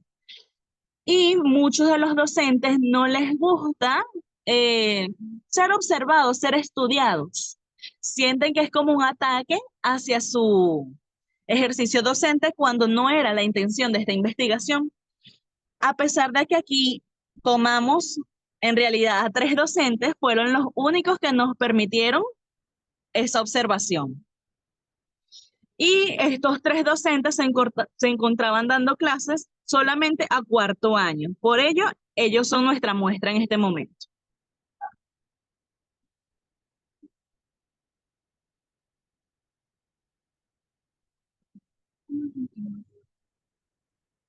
Para poder realizar nuestra investigación, entonces, tomamos a la observación no participante para poder recoger los datos en un registro anecdótico donde pudimos describir todo lo que ocurrió en el salón, incluyendo la pizarra. Y además de ello, utilizamos a la encuesta como una técnica de investigación que también nos ayudaría a recoger ciertos datos por parte de los estudiantes.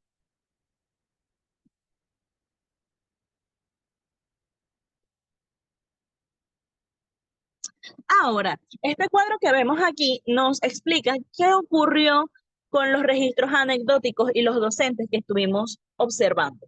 Al hacer nuestro cuadro de operacionalización de la variable, nosotros tuvimos varias variables, valga la redundancia, donde teníamos la conceptual, procedimental, el lenguaje coloquial venezolano, que pareció algo muy importante, ya que sí generó un sesgo, y los cambios de tema que tuvieron los docentes. Ahora, como semejanzas, los docentes 1 y 2 de nuestra investigación mostraron una explicación conceptual adecuada y que se correspondía al tema dado en clase. Sin embargo, el docente 3, a pesar de que utilizó la definición adecuada, mostró confusiones al momento de aplicar la terminología.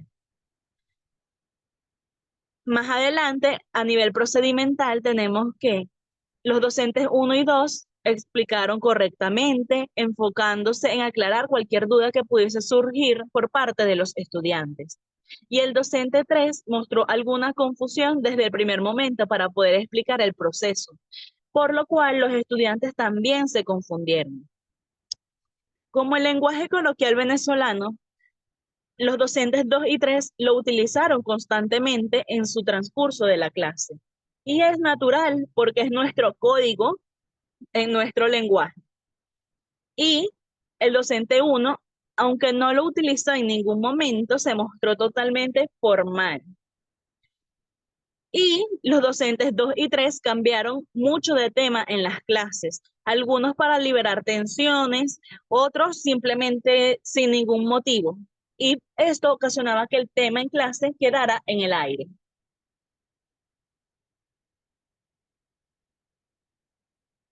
Ahora, para finalizar, aquí tengo 3 gráficas que estaremos presentando una por una, en donde podemos ver las encuestas, cómo fueron las respuestas en estas encuestas.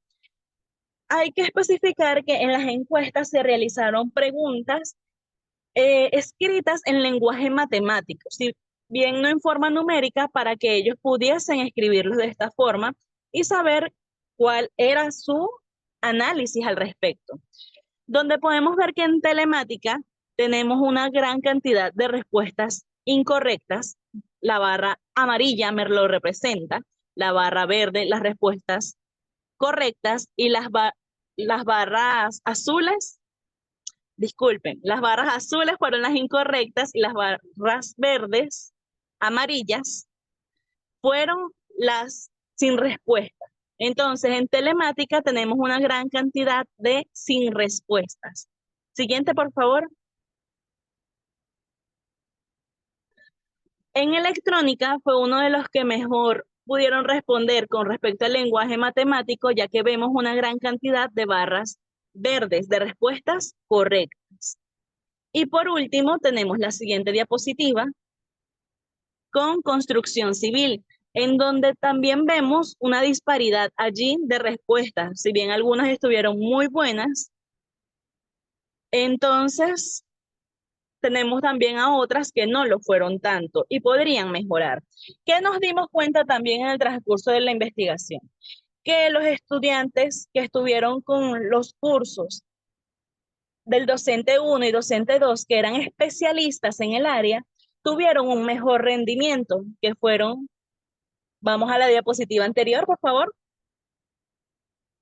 que fueron electrónica y fueron la primera diapositiva también. Sin embargo, los que estuvieron con el docente 3, que fue construcción civil, ellos se encontraron con mayor cantidad de dudas, ya que el profesor cambiaba mucho de tema y ellos se confundían un poco. Ahora, ¿Qué se le recomendó a este tercer docente como planes de nuestra investigación? Descubrimos a su vez que él era ingeniero agrícola, según nos comentó. Y esto nos pareció sumamente importante, ya que él no realizó ningún estudio previo antes de empezar a dar clases.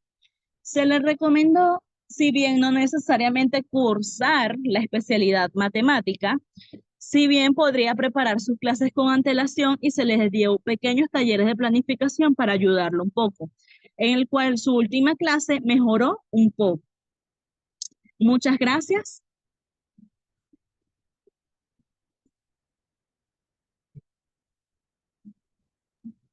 Gracias a ti, Jordelis, por tu investigación, por tu trabajo, por acompañarnos en esta sesión. Voy a verificar, porque no lo puedo hacer mientras comparto pantalla, si alguno de los ponentes que estaba convocado para esta sesión y no estaba en el momento que le tocaba, se encuentra en la sala para participar. Le corresponde a María Esther Mejía, pero yo no la consigo. No sé si es que está aquí con otro nombre. María Esther, María Esther Mejía. María Esther Mejía también es estudiante de matemática.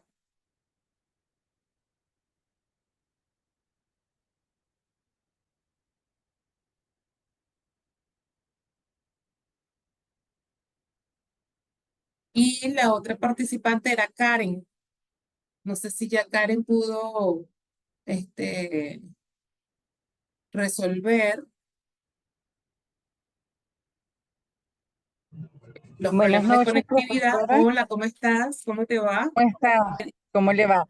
No, todavía Bien. no he podido resolver. De hecho, voy en el taxi. Tuve la oportunidad, la grata oportunidad de escuchar a la ponente anterior. Muy interesante su trabajo, pero desde el taxi se me hace difícil hacer la presentación. Muy bien, muy bien. De todas Razón por la maneras, cual, bueno, pues, me disculpo. no te preocupes. Quería no dejar de preguntar si ya habías resuelto para dar la oportunidad de compartir tu experiencia de investigación con nosotros. Bueno, entonces, si es así, vamos a abrir la sesión de preguntas, ¿verdad? Ya muchos de ustedes por el chat han ido incluyendo sus comentarios, sus inquietudes, sus dudas. Yo algunas las he ido sistematizando un poco para agilizar la búsqueda de preguntas, pues porque hay muchas. Y voy a revisar acá. No sistematice tanto que perdí la hoja, no puede ser. Aquí está. No se ha perdido nada. Bien, entonces voy mientras sistematizo las de Jordaeli, que fue la última participante, ¿verdad? En exponer. Por aquí tenemos una pregunta dirigida a Leonardo. Leonardo está todavía en sala, sí. Leonardo, te preguntan por acá, con tanto perfeccionismo en una sociedad de inmediatez, ¿cómo se maneja la frustración? ¿Cómo los docentes deben manejar estas situaciones y estas aptitudes? Sí, bueno, digamos, en el caso de los escolares, es muy importante que ellos aprendan esa habilidad que justamente se denomina tolerancia a la frustración y también en el ámbito familiar, es decir, em, muchas veces voy a perder. Yo recuerdo, por ejemplo, para colocar un ejemplo personal, que yo cuando era niño, no, me imagino que sería una experiencia compartida quizás por algunos de ustedes, si yo iba a participar, por ejemplo, en una competencia deportiva o un reto matemático, este tipo de cosas, olimpiadas matemáticas, mis padres siempre me decían, por ejemplo, si lo importante es participar, me decían, no importa que no ganes, pero es importante que participe. Bueno, esos son los primeros aprendizajes relacionados o algunos de los primeros aprendizajes que se relacionan con aceptar perder. Perder, o sea, hay que aceptarlo. Igual la frustración de que no todo lo que quieres lo consigues, por ejemplo. Es también un aprendizaje que tiene lugar en el seno familiar y también que se refuerza en la escuela. Y en la vida adulta además es muy importante, es decir, no todas por ejemplo, las chicas que a ti te gustan te van a decir que sí. Entonces la frustración tiene que ver con distintos ámbitos de la vida, no solo lo académico, sino también las relaciones interpersonales. Entonces, claro, son habilidades, destrezas, rasgos, por así decirlo, que efectivamente se desarrollan desde la niñez, pero que importa mucho el mensaje de los familiares. Ahora, no es cierto tampoco que haya tanto perfeccionismo. De hecho, en nuestra sociedad yo no estoy seguro de que sea tan perfeccionista, sobre todo en los últimos años en Venezuela. Yo creo que más bien a veces pues lo que nos impregnamos es más bien de la impresión, mejor dicho, que nos da es que mucha gente está haciendo las cosas mal en muchos ámbitos. Es difícil conseguir un buen profesional en un determinado ámbito, es difícil conseguir un buen mecánico, es difícil conseguir alguien que haga algo bien en una determinada área del conocimiento, en una determinada rama. Más bien, no estoy seguro que sea, digamos, algo tan generalizado el perfeccionismo. Eso no quita que efectivamente no haya personas, estudiantes, niños, que este rasgo, cuando es exacerbado, les traiga sufrimiento psicológico y por lo tanto tiene que ser objeto de atención clínica cuando, repito, cuando este rasgo no se redirecciona hacia objetivos socialmente deseables y más bien comienza a constituir para el individuo un problema de orden clínico. Gracias. Muy bien.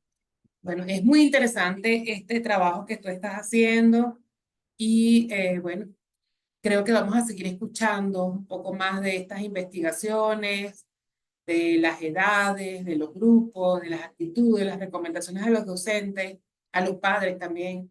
Eh, Porque a veces pienso yo aquí sin conocer mucho del tema, que es probable que ellos estén creyendo que están dando el todo por el todo, que todos se lo merecen, y a lo mejor a lo mejor ahí era donde redundaba la pregunta que te hacían de eso de la frustración, ¿no? Hace poco veía un video deportivo, que son los que más tocan estos temas. Parece que el muchacho era tenista, un niño, y el coach le estaba indicando, ¿no? Que no era ganarlas todas, que se puede perder, que se debe perder, porque además así se aprende a ganar y a ganar con mérito, con esfuerzo, con conocimiento, además, ¿no? Sobre todo en un juego como el tenis que es tan individual, pero que lo importante estaba en cómo él entendía cada bola. Y yo estaba reflexionando sobre el video, me parecía muy interesante, ¿no? O sea, no importa que la pierdas, si tú tienes conciencia de cómo viene esa bola y cómo, qué puedes hacer para mejorar, aunque pierdas el partido, estás ganando, ¿no? Porque estás aprendiendo y estás aprendiendo cómo hacerlo mejor después. Bueno, no he visto más. Abdel te pregunta por aquí que el perfeccionismo puede ser una patología y cómo tratarlo. Creo que ya adelantabas algo de eso, pero Sí, sí, o sea, más que no me gusta tanto el término patología porque la conducta no es susceptible de enfermarse. El comportamiento humano no se puede enfermar. Entonces, me gusta más el término problema que puede ser objeto de atención clínica. Es un término más apropiado, considero. Y sí puede ser un problema que, como lo decía en la respuesta a la pregunta anterior, puede ser objeto de atención clínica cuando es exacerbado, es decir, cuando es extremo. El perfeccionismo puede redireccionarse hacia buenos propósitos, pero también puede traer problemas porque está asociado a numerosos trastornos, a lo que se considera psicopatología en general, y es allí cuando hay que buscar pues ya ayuda clínica. ¿Cómo tratarlo? eso. Bueno, hay diversos protocolos, digamos, y diversas técnicas, desde biblioterapia, por ejemplo, en el caso de los niños, porque le entra fácil a los niños con este tema de la biblioterapia, pero está la terapia cognitivo-conductual, por ejemplo, está otras diversas técnicas, ¿no? Muchas técnicas que pueden utilizarse para tratarlo cuando ya, repito, toca el ámbito de lo clínico. Bien, muchísimas gracias, Leonardo. Felicidades y bueno, seguiremos escuchando de ti. Por aquí hay varias preguntas dirigidas a la profesora Robimar Serrano, que no sé si todavía se encuentra en la sala, no la logro ver. Este, Ella ya había adelantado parte de las preguntas, pero por si acaso, por aquí le preguntaban sobre la factibilidad en la formación de nuestros estudiantes, en la creación de esos chatbots. Le preguntaban también acerca de cuáles eran las plataformas que podríamos usar en estos, los que estamos iniciando, que estamos de primerizo. Y otro le preguntaba que cuál era el nivel de formación que se requiere para empezar a intentarlo. Me imagino que debe ser algo así como que sí, qué tanto debemos ser diestros en programación o algo por el estilo. Bueno, muchas gracias. Eh, Voy a empezar por la última. No hace falta ser un programador experto para incorporar este tipo de tecnologías a nuestra cotidianidad, porque muchas de estas plataformas utilizan un lenguaje intuitivo para su elaboración y diseño. Tal es el caso mío, que yo no soy informática, tampoco sé mucho de programación, pero observando algunos tutoriales en YouTube, pues aprendí a hacer y a perfeccionarlo. Entonces, siento que cualquiera de nosotros puede incorporarse eso. Sobre las plataformas, infinidades. Hay muchas, muchas son gratuitas. Si quieres unas cuestiones adicionales, bueno, pagas. Ahorita están entre 5 y 10 dólares mensuales aproximadamente. Si se va a utilizar, por ejemplo, para una empresa o algo, bueno, eso es algo que no es demasiado costoso, se puede hacer. Yo diría también, por ejemplo, en la universidad, que un comentario adicional que coloqué, que no solo para el campo académico del aprendizaje, sino también para optimizar algunos procesos administrativos, por ejemplo, los que lleva a cabo la Universidad de Control de Estudio, en la misma subdirección de investigación, se pudieran ahorrar mucho tiempo y personas para la atención de algunos estudiantes y profesores, la subida de notas, la entrega de, bueno, las asesorías, etcétera. Y en relación con, bueno, con la formación de los estudiantes, por supuesto, estoy a la orden también para facilitar algún taller. Incluso, claro, me apunté tarde a lo de las ponencias, pero mi intención era dictar un taller corto, para que la gente saliera de una vez con su chatbot y bueno, y después lo utilice en lo que mejor quiera, pues. Lo retomaremos, profe, porque nos interesa mucho. Ok, Son cosas que nos interesan mucho. Muchísimas gracias, la verdad. a la Bueno, por hora. aquí hay unas preguntas dirigidas al profesor René Delgado. Bueno, aparte de felicitarlo por su trabajo, le pedían que profundizara en la noción de aprendizaje expansivo. Y hay otra pregunta que le hace el profesor Víctor Ojeda. Dice, una barrera que notamos durante el COVID estaba en la que debíamos dar clases en línea. Es que adaptar cualquier evaluación a las plataformas era difícil y los estudiantes, especialmente de bachillerato, aprendieron cómo darle la vuelta al sistema, pues veían y compartían videos que se conseguían en línea para hacer trampa. ¿Cómo manejan ustedes el que el estudiante conecte su computador y luego haga cualquier otra cosa? Bueno, Arimar, profe Arimar y todos los participantes, es una situación bastante difícil porque a veces se nos escapa de nuestras manos, ¿sí? Y buscamos diferentes tipos de estrategias que tienen que ver con la parte de la didáctica, pues lo que implica la enseñanza a través de estos medios, como por ejemplo el encender,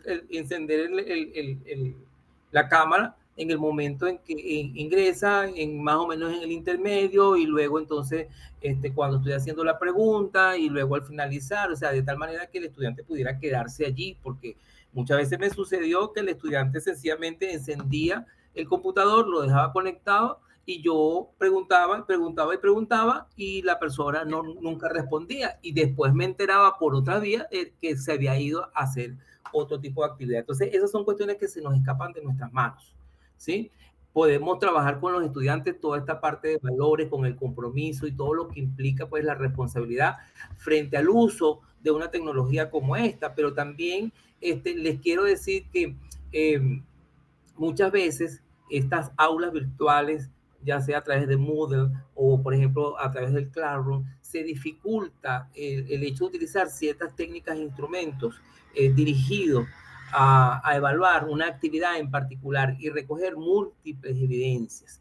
Entonces yo creo que para nosotros es una bendición el hecho que estemos trabajando con una educación a distancia, donde no solamente combinamos, o sea, combinamos la parte presencial con este tipo de modalidad, pues la parte virtual. Entonces, esa combinación para nosotros es muy, muy buena porque nos permite entonces revisar desde la presencialidad, pero también desde la virtualidad. Eso sería, digamos, una de las cosas importantes, retomar pues en la educación universitaria. Pero a mí me llama la atención de todo el estudio que se está haciendo ahorita con ciertas universidades venezolanas, donde los planes de evaluación sencillamente son planes de evaluación que vienen de otros procesos anteriores. Por ejemplo, el profesor copia el mismo plan que dio el periodo pasado o que lo dio hace 5 años atrás. Sigue siendo lo mismo, la misma técnica, el mismo instrumento, la misma actividad, la misma forma de evaluar. Entonces, a pesar de que hemos cambiado en nuestro sistema, el sistema ha cambiado, porque aunque no lo querramos entender o no podemos entenderlo en estos momentos, todo el sistema educativo cambió a partir del COVID. Y tenemos que empoderarnos entonces de una evaluación que permita realmente dar cuenta pues de los aprendizajes que se están generando con nuestros estudiantes, porque además de ello, en el caso de nuestra universidad estamos trabajando con competencias complejas. Entonces, la evaluación allí tiene que ser basada en un sistema que nos permita no solamente ver lo cognitivo, lo cognoscitivo, lo emocional, sino también lo relacional y todo lo que tenga que ver con la actuación de este estudiante. Por lo tanto, hay que utilizar diferentes tipos de actividades en diferentes escenarios, diferentes tipos de técnicas e instrumentos que recojamos información que sea válida y confiable acerca de los aprendizajes que nuestros estudiantes están generando. Entonces, esos planes ya no pueden ser planes con una actividad sencilla, tiene que también ser una actividad que le permita al estudiante expandir, vamos a decirlo así, su aprendizaje, y doy respuesta a la otra pregunta. Entonces, ¿qué vamos a entender como un aprendizaje expandido? Es todo aquel aprendizaje que se genera a partir del primer aprendizaje, es decir, que es como una reacción en cadena. Y mi primer aprendizaje contribuye al siguiente aprendizaje y contribuye al siguiente aprendizaje, pero ¿quién debe garantizar eso? El docente, a través de actividades que le permitan al estudiante la consecución de múltiples aprendizajes e inclusive que sean simultáneos, aprendizajes simultáneos, no solamente en una sola vía, sino que él esté aprendiendo, por ejemplo, desde el punto de vista, un conocimiento particular, un procedimiento, cómo relacionarse con otras personas, etcétera. O sea, debe haber múltiples aprendizajes y ese aprendizaje, digamos, que nosotros creemos que se debe dar en términos generales, un aprendizaje que se va expandiendo en el tiempo, pero que además esa propia competencia que se esté desarrollando le permita, puesta en escenario en otro o puesta en práctica en otros escenarios, le permita adquirir nuevos aprendizajes en esos otros escenarios distintos al académico, por ejemplo. Bien, profe. Bueno, lo que nos dice eso es que todavía tenemos mucho que explorar en esta materia de la evaluación para la educación virtual, la educación sí, digitalizada. Y bueno, también nos lleva un poco a la reflexión, por ejemplo, de estos movimientos nuevos en otras latitudes donde más bien ahora están regresando a la presencialidad, al cero pantallas, al libro de texto. Bueno, ese tipo de situaciones, ¿no?, que están ocurriendo, pero entendemos que son contextos totalmente distintos, que las condiciones también son distintas en cuanto a la dinámica que se maneja en esas escuelas, en esos espacios. Lo cierto es que tenemos que reflexionar acerca de esta importante tarea de evaluar, Sí. que además es un reto para nosotros como docentes de manera permanente, ¿no? Y discúlpeme aquí que te robe un inciso sobre lo que estás mencionando, profe, es que la evaluación no puede verse como el último proceso. La evaluación debe verse de manera integral y de manera sistemática en todo el proceso. Usted como profesora comienza con una evaluación diagnóstica y finaliza con una evaluación sumativa, pero en ese proceso del diagnóstico a lo sumativo hay también una evaluación formativa que quizás es la más importante y hemos olvidado por completo porque no trabajamos sobre evaluaciones formativas, y es la evaluación formativa la que me garantiza a mí generar esos procesos adaptativos o esos procesos de autorregulación o esos aprendizajes expansivos. Pero mientras que el docente no utilice evaluaciones formativas, no importa el medio que utilice o la modalidad que emplee, ya sea presencial o virtual, Lo importante aquí es que la evaluación formativa se presente, se le dé al estudiante la posibilidad de que él corrija sus contribuciones, porque ahí es donde está, digamos, el mayor efecto de este tipo de evaluación, cuando el estudiante entra en conciencia de qué fue lo que hizo, cómo lo hizo y por qué lo hizo. Ahora, ¿qué debo cambiar en función de lo que me están proponiendo como competencia o último fin, por ejemplo, dentro de una unidad curricular? Entonces, eso es importantísimo, que el profesorado lo entienda en estos momentos, porque independientemente, le repito, así sea presencial o así sea virtual, estamos haciendo lo mismo. Probablemente una diagnóstica y probablemente una evaluación sumativa. Y nos estamos olvidando del proceso que el estudiante lleva para la adquisición de estos aprendizajes y el desarrollo de las competencias. Muchísimas gracias, profesor. Aquí complementaría lo que usted dice, el profesor Abdel, que escribe por el chat, ver la evaluación como una acción permanente de acompañamiento. Así es. Excelente. En Excelente. eso estamos, o a eso nos dirigían. Muy bien, muchísimas gracias, profesor, por su participación. Interesante trabajo. Por aquí hay unas preguntas para Fanny, para la profesora Fanny, bueno, ya les dije que si Leo no puedo ver la pantalla, pero espero que esté por allí. Tiene dos preguntas. Una está relacionada a cuáles actividades específicas le sugerirías a los padres para estimular la conciencia fonológica de sus hijos en el hogar. Y otra le escriben aquí. Entiendo que el uso de estrategias de reconocimiento fonético y fonémico ayuda a iniciar el proceso, pero ¿cómo abordan el hecho de que podría ser una comprensión auditiva en lugar de lectura? Pues el estudiante escucha su propia voz al leer, en lugar de comprender el texto sin voz. Qué pregunta tan interesante. Fanny, ¿estás por allí?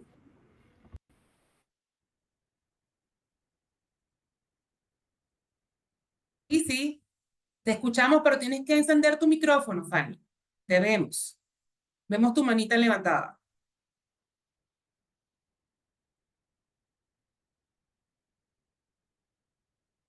Tienes que encender tu micrófono en la barra inferior, en la esquina izquierda debería aparecerte el micrófono, que lo tienes bloqueadito con una línea roja. Entonces pulsa encima para que se desbloquee el micrófono.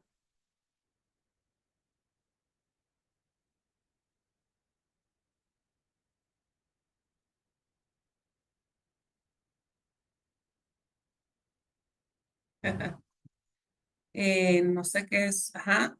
Te seguimos viendo, Fanny, pero tienes el micrófono apagado. Si quieres, hacemos las preguntas a Jordelis mientras tú resuelves el tema del micrófono, ¿te parece? Lo que tienes que hacer es pulsarlo. Yo te estoy solicitando. Ah, lista. Ya pude, ya Perfecta. pude. Te escuchamos. Ya listo, listo. Déjeme desconectarme del celular. Sí, es que estás conectada en dos. Ok. Sí, sí. A ver, en relación con la primera pregunta, aceptar. Vamos a ver. En las actividades que sugiero para que los papitos hagan en el hogar, sería pues las secuencias cortas y la repetición para que el niño memorice y de paso desarrolle el lenguaje. Y de paso vamos logrando el objetivo que sería desarrollar la conciencia fonológica. En un juego que se llama Encontrando a la Familia, cambiando cuentos con sus propias palabras. Es decir, el adulto narra el cuento y el niño cuenta, pero con sus propias palabras. También recordando secuencias cortas. También utilizando rimas, por ejemplo, ¿con qué rima? Buscando al intruso. Eso pues es elaborado, ya prediseñada la hojita y vamos a ir descartando cuál no es cuál es el intruso, ¿no? Uniendo las rimas. reconociendo también el fonema inicial, la cajita de sorpresas y omisión de sílabas finales. Son actividades que podemos hacer en el hogar. También podemos trabajar lo que es la lectura de pictogramas. Esta técnica es muy importante, esta actividad. Pues y como sugerencia, pues les invito o les invitaría a todos observar nuestra guía, que es la estrategia de aprendizaje basada en la estimulación de la conciencia fonológica para la iniciación a la lectura de los estudiantes de educación inicial. Esta guía fue creada con ese objetivo para desarrollar la conciencia fonológica. Eso sería en cuestión de la primera pregunta. La segunda pregunta, em, mm, le entendí que si el texto sería sin voz, ¿cómo podríamos llegar al estudiante? ¿Cómo abordan el hecho que podrían ser una comprensión auditiva en lugar de lectura? Pues el estudiante escucha su propia voz al leer en lugar de comprender el texto sin voz. Esa es la Ya. pregunta. La prioridad a los 4 años debe ser construir una base sólida en el amor por los libros y el lenguaje, más que la lectura independientemente.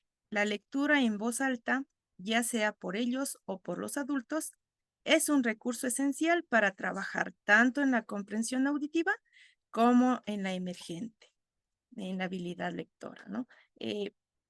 Eso sería mi respuesta, pues y también se aplicaría en caso de que, bueno, el niño de pronto, ¿no? Tal vez yo también le encaminaría o tal vez va enfocada a esto la pregunta, ¿no? O tal vez ya lograría saciar la inquietud en esta pregunta, ¿no? Pero de pronto, si el niño no presta mucha atención a la voz, podemos utilizar, como le decía, los pictogramas o crear patrones con objetos.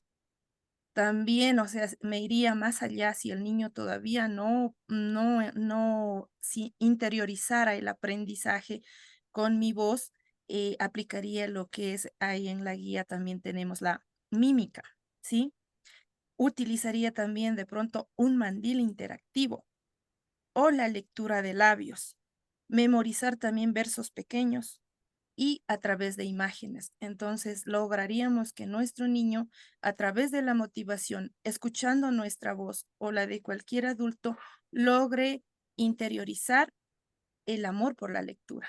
Y a futuro lo estamos entrenando para que este niño no tenga falencias en la lectura, a través de la habilidad de manejar actividades que encaminen al logro, que es la conciencia fonológica, que se convertiría en habilidad después, de destreza a habilidad. Muchas gracias, ¿no? Gracias a ti, Fanny. El profesor Juan José Obando, que es coautor de esta investigación contigo, está pidiendo el derecho de palabra. Tenemos todavía unas preguntas para Yordeli, profe. Te Sí. agradecen por acá por tu respuesta. Buenas noches. Fanny. Sí. Buenas Muchas noches, gracias. Arimar y compañeros. Hola, buenas noches. Gracias por la organización del evento. Y quiero darle gracias a Fanny, mi tutorizada en la Universidad Católica Andrés Bello, por el trabajo tan hermoso que hizo, pero además, y esa es la razón de mi intervención, sugerirles que acudan al repositorio de la Universidad Católica Andrés Bello porque ahí está el trabajo de Fanny. Debe estar disponible ya. Son algunos meses atrás.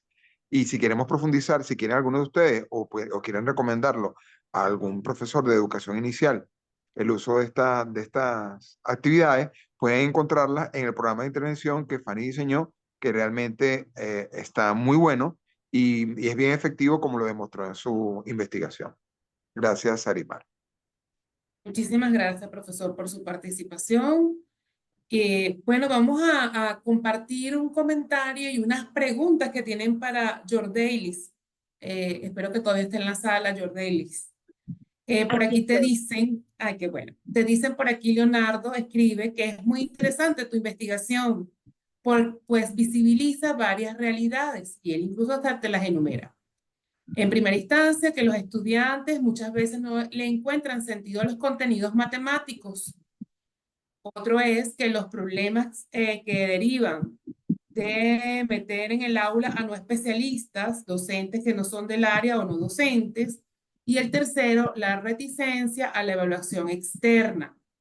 Esos son los comentarios que te hace Leonardo. No sé si tú quieres compartir algo en función de eso, ¿no? Eso es lo que él subraya de tu investigación. Ok, estoy viendo por aquí los comentarios. Veo sí el mensaje de Leonardo. No es que muchas veces no le encuentren el sentido a los contenidos, sino que necesitan una visualización de para qué realmente son estos contenidos. No es el hecho de simplemente impartir, por ejemplo, unas ecuaciones y resuélvelas. ¿Por qué? Porque yo te lo pido. A explicarle que una ecuación le puede servir en la vida diaria para conocer el valor hasta de un producto en el supermercado. Y por eso mismo tenemos el problema con la sociedad, que la misma sociedad nos dice que la matemática no te va a servir para nada, que la física y otras materias. Y eso es lo que tenemos que tratar de cambiar nosotros desde el aula poco a poco, porque ningún cambio nace de hoy a mañana, sino de ir poco a poco introduciendo esta utilidad en la vida diaria que realmente tiene la matemática. Ahora, veo también por aquí arriba al profesor Víctor Ojeda, que realizó unas preguntas. Te las leo Ahora, si quieres para que el público esté en contexto. Dice, me parece ok, importante que el docente maneje el lenguaje propio de cada área, tecnolecto, para que los estudiantes sean parte de la comunidad discursiva. De paso, hoy en una ponencia en el auditorio de física, el profesor también resaltaba la importancia del discurso. Era toda una investigación muy interesante acerca del discurso físico para la enseñanza de la física. Creo que estamos en esa misma sintonía. Ahora, ¿cómo incidió que fuese un solo año el estudiado? Si el profesor usa un lenguaje coloquial, ¿qué podría ser para simplificar las expresiones para los estudiantes o para que se sientan cómodos? ¿Qué influencia tuvo el hecho de que el otro profesor usara un lenguaje formal? ok. Comenzamos con cómo incidió que fuese un solo año el estudiado. Realmente la incidencia estuvo en los profesores, sobre todo. Ver cómo se manejaban los profesores, cuál año tenía más rendimiento de acuerdo a la metodología optada por cada profesor.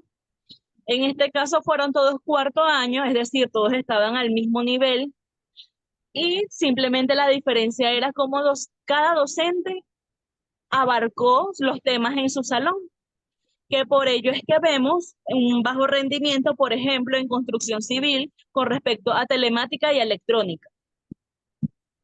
Ahora, si el profesor utiliza un lenguaje coloquial, ¿qué podría ser para simplificar las expresiones para que los estudiantes se sintieran cómodos? Parte y parte. Hay veces que tú puedes utilizar el lenguaje matemático para precisamente involucrarte un poquito más con los estudiantes. Pero hubo cosas que dijo el docente 3, como por ejemplo, en vez de decir agrupen los siguientes términos al lado derecho, al lado izquierdo de la expresión, decía amuñuñen los números allí. ¿Ok? ¿En qué término utilizamos la palabra amuñuñar? ¿Cómo se entiende esto a nivel de clases? Es un poco difícil involucrarlo de esta manera. Ojo, este fue solo un ejemplo. También hubo otros en donde quiso modificar la terminología matemática para aplicarla al lenguaje cotidiano y generaba confusión. Por eso es que lo tomamos allí como un factor interesante a tener en cuenta, porque si bien podemos utilizarlo, la cosa también es saber cómo utilizarlo. Ahora, ¿qué influencia tuvo que el otro profesor utilizara el lenguaje formal? Los muchachos conocían mayor terminología matemática, te sabían hablar de incógnita, de un término, te hablaban de primer y segundo miembro en una operación, cosa que otros estudiantes no realizaban. Y es bastante importante porque esto ayudará a entender cuando ellos estén en otros niveles superiores de conocimiento, en especial ellos que son técnicos y lo van a necesitar a un futuro. Muchas gracias. Bueno, gracias a ti y a todos los ponentes de esta sala en esta tarde de hoy, nuestra primera sesión virtual del Entre Líneas, por tan interesante, variada, productiva discusión. Agradecemos a todos ustedes que sigan creyendo en la educación y por la educación, para la educación, y que nos acompañen en cada una de estas aventuras de investigación que la subdirección prepara con muchísimo cariño y afecto y compromiso para toda la comunidad, incluso la comunidad externa que nos acompaña en estos eventos. Para la Subdirección de Investigación y Posgrado, ha sido todo un placer llevar a cabo esta mesa de trabajo. Me despido, no sin antes invitarles, extenderles la invitación, lo tienen en el chat, a seguir acompañándonos en Entre Líneas, que apenas hoy es su primer día en la segunda sesión de trabajo. Mañana vamos a estar presencial en el auditorio, también en la tarde tenemos un foro de mariposas. Todas las sesiones tienen el mismo enlace recurrente, así que ya tienen la llave para conectarse con nosotros de aquí hasta el día jueves, que seguiremos entonces Entre Líneas. Feliz noche para todos, muchísimas gracias por su atención. Sus certificados a los ponentes va a estar llegando a través del correo electrónico. Agradecemos la asistencia, la participación en la compañía, el Departamento de Matemática y Física en pleno, acompañando a sus estudiantes de pregrado, haciendo investigación, a la doctora Marta Matos, jefa de departamento, a su antiguo jefe de departamento, profesor jubilado de Puerta, la profesora Zuli, y a todos, no quiero dejar de nombrar a nadie para justamente no pasarlo por alto, el saludarles a todos. Muchísimas gracias y nos vemos mañana. Feliz noche para todos.